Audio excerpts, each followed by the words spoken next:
Eu sou a Carol e estou aqui na TV Relacionamento.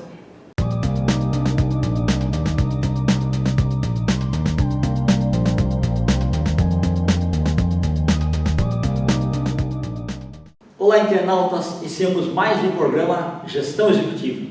E hoje eu tenho a honra de receber uma amiga espetacular. Eu vi todo o crescimento dela e uma pessoa assim que a gente conhece e passa a admirar. Érica Bonfim, obrigado, viu? Muito bom te rever também, tá? Eu que agradeço. Cada vez mais bonita. Muito obrigada, viu? E você cada vez mais jovem. Érica, conta um pouquinho para os nossos internautas onde você nasceu, um pouquinho da sua trajetória profissional, a escolha da profissão, pode falar as empresas, eu deixo à vontade, tá? Tá ótimo. Eu nasci em São Paulo, capital mesmo, só que quando eu tinha 8 anos, o meu pai quis ir para o interior, então grande parte da minha infância eu passei em Palmital, que é no interior de São Paulo. Okay. Depois de um ano... Lá nem tinha Palmito, né? Só o nome da cidade. Quando eu cheguei, não. Fazia que no passado, sim. Que no passado, sim, né? Sim. Comentam-se que sim. Não sei, quando eu cheguei lá só tinha o Palmeiras. Dá certo. Falavam que tinha bastante mesmo no início, lá no início de tudo mesmo, né? Aí você fez o grupo ginásio, as coisas lá. Eu fiz, mas assim, eu fui para Palmital em 80, em 81 fui para o interior da Bahia, meu pai é de Prado, Bahia, é ali perto de Porto Seguro, dá uns 200 quilômetros mais ou menos. E aí meu pai resolveu voltar para o Palmital de novo, então eu fiquei um ano em Palmital, um ano no Prado e um ano em Palmital de novo. E aí permanecemos por 14 anos. Então sim, respondendo, eu fiz toda a parte ali, tanto na época era primário, colegial e a faculdade, né? Sim. A faculdade eu fiz em Assis, na Unesp. Ok, aí você fez letras, é isso? Fiz letras, isso. Eu queria psicologia, mas psicologia na época também, né, dá a impressão que faz muito tempo, mas tinha um magistério. Então eu estava no último ano de magistério e aí eu passei na faculdade. Eu prestei só por prestar. Como eu passei, eu falei, eu vou fazer um ano de letras e depois eu tento a psicologia, porque psicologia era integral e eu ainda tinha o 4º ano de magistério. Entendi. Mas aí eu terminei o magistério, gostei muito de letras e continuei, não fui para psicologia, né? Perfeito. E o que te levou para voltar para São Paulo?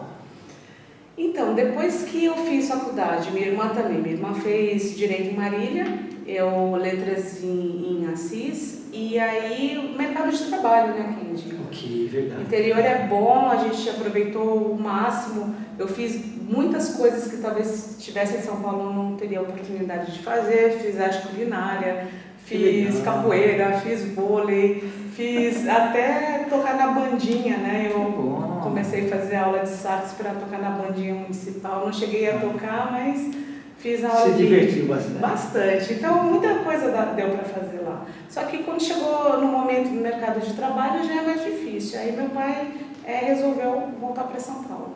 Então, voltamos para São Paulo por conta do Entendi, que legal. Mesmo, né? Aí o primeiro local foi a México? Não, eu voltei para cá, eu comecei a dar aula no colégio público, aqui Adolfo Gordo, ali perto de casa, e numa escola particular também. Então eu fiquei de 2 a 3 anos nessa vida, né, de aula só. E aí teve oportunidade, uma amiga trabalhava na American Express e aí falou para mim, você não tem interesse, tem uma vaga lá? Eu falei, mas eu não entendo nada, não, mas é bacana assim mesmo. E fui eu para a entrevista e aí no fim passei. Muito bom, que ótimo.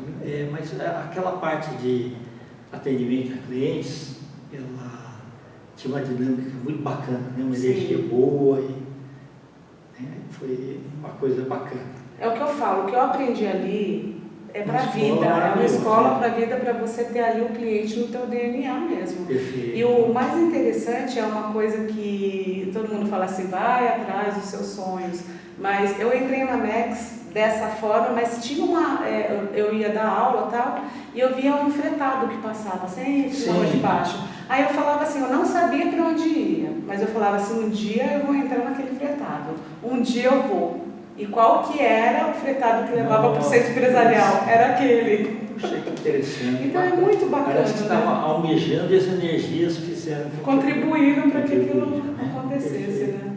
Que bacana. É. Aí você ficou muitos anos lá? Né? Fiquei Eu fiquei 10 anos. 10 anos? 10 anos. Eu fiquei Mas de faltou um mês para completar 10 anos. Eu fiquei de 96 até 2008 lá. Olha que Foi bacana. bastante tempo. Passei por várias áreas, Sim. muitos aprendizados. Eu acredito assim que até essa coisa de gestão de projetos, eu aprendi na prática. Então eu comecei a fazer projetos lá, né? Passei pelas áreas de Era bom que você já atendimento. viu os gargalos ali na hora. Já, Isso. Né? E o que eu acho que é muito bacana também é quando você tem o conhecimento do operacional, Exato. você consegue ter uma visão toda da empresa. Sim, Isso é bacana, porque né? a pessoa que vê o todo, mas não está acostumado a ver o chão de fábrica, Isso. como aquilo funciona, tem uma hora que começa a ter problemas. Uhum. O ideal é ter um conhecimento geral de todas as coisas. Exato. Você ali, porque a primeira área que eu fui foi do atendimento ao cliente. Então você está no dia a dia, você está vendo ali o que está acontecendo. É verdade. E aí você consegue ter visão do todo. Isso foi uma grande escola mesmo. E até assim, por que aquilo tem que ser fechado? Tinha muitas informações confidenciais. Então, Exato. não era para todo mundo ficar passando ali. Isso, exatamente. É restrito. Né? Era chamado de aquário, lembra? De aquário, é verdade, né? Saudade E- desse tempo, viu? Muito legal, bacana. E depois, quando você saiu de lá, você continuou na área de relacionamento com clientes? Daí eu fiz, como eu tinha feito letras e já trabalhava com projetos, eu fiz pós-graduação em gestão de projetos. Legal. E aí eu fui para uma área de projetos mesmo. Tá. Né? Teve a fusão também com o Certo. Bradesco. E depois desse tempo na Mex, eu mudei, eu migrei, fui para outra empresa e sempre trabalhando com gestão de projetos e melhoria de processos. Tá. Mas a questão do lado humano ali sempre teve presente, né? Você tem como melhorar processos, você melhorar fluxos, mas sempre de olho ali no humano que está fazendo aquilo, E né? o Isso é uma cronograma coisa- tem que ser seguido à risca. tem que ser seguido à risca, né? Porque esse é o ideal. Não adianta você projetar alguma melhoria, você fala que vai fazer em 2 meses, você entregar em 1 ano. As coisas estão muito rápidas, né? Pra gente E esperar hoje em esse tempo. dia, tem uns softwares especiais lá, que tem vários desdobramentos, então pega todas as áreas envolvidas, coloca dentro do projeto, né? E aí você vai cobrando cada uma das áreas para que as Sim. coisas aconteçam. Os Muito legal. projetos ágeis, né, vieram para ajudar bastante. Sim. A gente já tem várias metodologias e uma vai ajudando o outro, né? Ah. Tem o ágil, tem a parte da questão de melhoria ali, lean, então uma coisa vai ajudando a outra, tem a parte da jornada do cliente, então você tendo conhecimento do pouco, você faz o muito ali dentro. Legal. E até as métricas dessa parte do atendimento mudaram muito, né? Mudaram. O que a gente tinha. Hoje a gente tem os OKRs, tem as métricas ligadas aos objetivos, então está tudo muito linkadinho. Mas é o que eu falo, sempre, uma coisa sempre é melhoria da outra ou é a complementar. Sim. Nunca é uma coisa extremamente do nada, né? A gente desenvolve, as coisas são cíclicas. Então, Verdade. se a gente for buscar na teoria mesmo, você vai ver que a gente já fazia isso há muito tempo. Só Sim. que, de repente, com outro nome e nem com tanta velocidade que tem hoje. E o olhar também é um pouquinho diferente. Isso. Você estava falando, hoje está um pouco mais humanizado, né?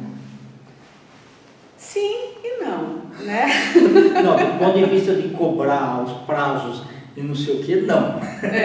Mas assim, talvez, não estou falando da parte de conforto, mas talvez o seguinte, as pessoas têm mais acesso a informações. Isso tem.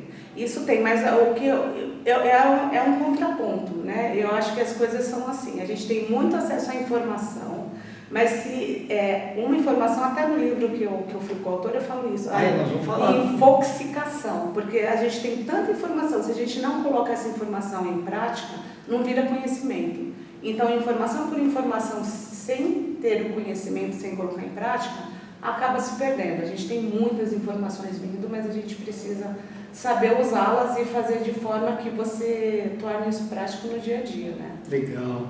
Eu lembro que eu trabalhei em startup, né, de telecomunicações. Aí tinha aquelas pessoas que dominavam a informação, mas não passavam para ninguém.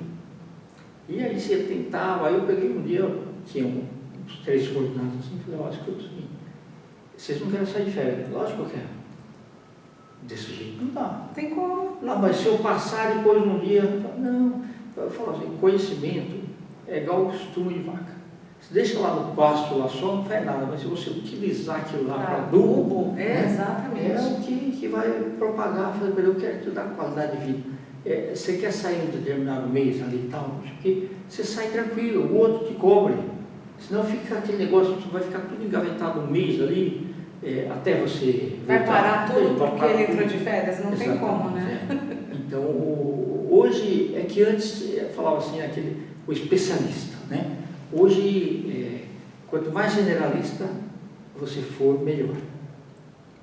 Você tem que fazer, não discípulos, mas você tem que ter sempre uma pessoa que você pode confiar ali para ser teu sucessor, né? Sim. Porque aí todo mundo cresce e eu não digo nem só em relação a cargo, mas até em relação a outras atividades dentro da própria empresa, né? Porque isso está mais aberto hoje. Aquele termo lá, ninguém é substituível, às vezes naquele momento se não tiver, né, pessoa. Né? Exato. Então é interessante. Vamos falar do seu livro. Como é que apareceu aí o convite para você escrever lá o capítulo? Depois que eu fiz a pós-graduação em projetos, eu fiz uma segunda, que é de psicologia positiva, que tem essa questão de liderança positiva e algumas coisas que eu sempre acreditei. Legal. Você chegou a ler o livro do Claudemir Oliveira, não? Eu publiquei o livro dele, chama Psicologia Positiva. Não cheguei a ler. Ele tem uma empresa, ele é brasileiro, né? Mas mora nos Estados Unidos, e ele tem uma empresa lá, Seed of Dreams, Sementes de Sonhos. Ele escreveu sobre... Poxa, vou ler, não conhecia não, bacana saber. E aí nessa jornada aí de aprendizado e tendo conhecimento, até aplicabilidade na vida, que eu falo que quando você tem um conhecimento, se você aplica na tua vida, você vê o resultado na vida de outras pessoas também. Verdade. Tenho a Mel, que é maravilhosa, Melissa. Ela fala assim, que quando você acende a tua casa, você acende a vizinhança toda. Então, se a gente trabalha aqui dentro e a gente consegue fazer coisas boas, isso se prolifera. E é muito em cima disso que fala esse livro. Conexões Positivas, né? A professora, ela teve aí contato com mais ou menos umas 20, 25 pessoas, alunos, né? E que tinham interesse em contar algum caso, seja profissional, seja na vida pessoal, ou ambos, utilizando os conceitos da psicologia positiva. E esse livro foi concebido dessa forma. Que legal. O que você fala no seu capítulo? A capa é bonita, ficou, viu? É um ser humano aqui, né? Exato. Muito legal. O que eu falo? Eu falei um trecho específico de uma situação que eu passei, muito ruim, né? De eu estar indo viajar e quando eu estava na beira, assim, da portinha para entrar no avião, eu recebi uma ligação que meu filho não estava passando bem, estava convulsionando. E aí eu tive que retornar da viagem e era para a Europa, era com mais 2 amigas, minhas amigas seguiram. Então eu conto esse trajeto voltando, né? Todo mundo indo de forma alegre e eu voltando. E o sentimento de estar voltando para casa. E como que eu Mas foi a melhor escolha, né? Foi a melhor escolha. E na vida, a vida é feita de escolhas. E a vida é feita, quando a gente fala também de psicologia positiva, de ter pensamento, não é esse pensamento, falar assim, vai tudo dar certo, eu estou de braço cruzado aqui não fazendo. Não é, como que você ressignifica. Então, voltei, eu até com a malinha, eu passei 15 dias no hospital, não para onde eu ia, daí ia para Portugal e alguns outros lugares lá.